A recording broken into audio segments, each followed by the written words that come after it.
উত্তর চব্বিশ পরগনার বসিরহাট মহকুমা স্বরূপনগর থানার হাকিমপুর পোস্টের ঘটনা।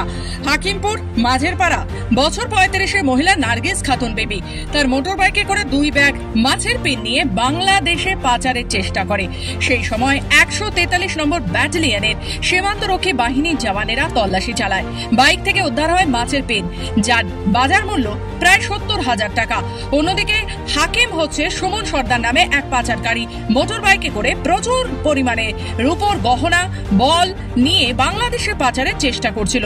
হাকিমপুর চেকপোস্টে বিএসএফ এর সন্দেহ হয় তার বাইক থেকে উদ্ধার হয় প্রায় 10 কেজি রূপোর গহনা, যার বাজার মূল্য 7,31,000 টাকা।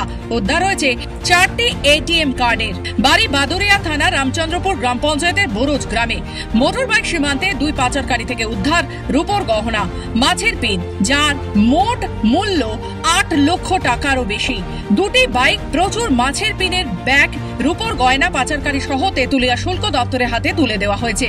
এর সঙ্গে আন্তর্জাতিক বাজার চক্রের কোনো যোগ আছে কিনা সেটাও খতিয়ে দেখছে বিএসএফ। ধৃতদের বৃহস্পতিবার বসিরহাট মহকুমা আদালতে তোলা হয়।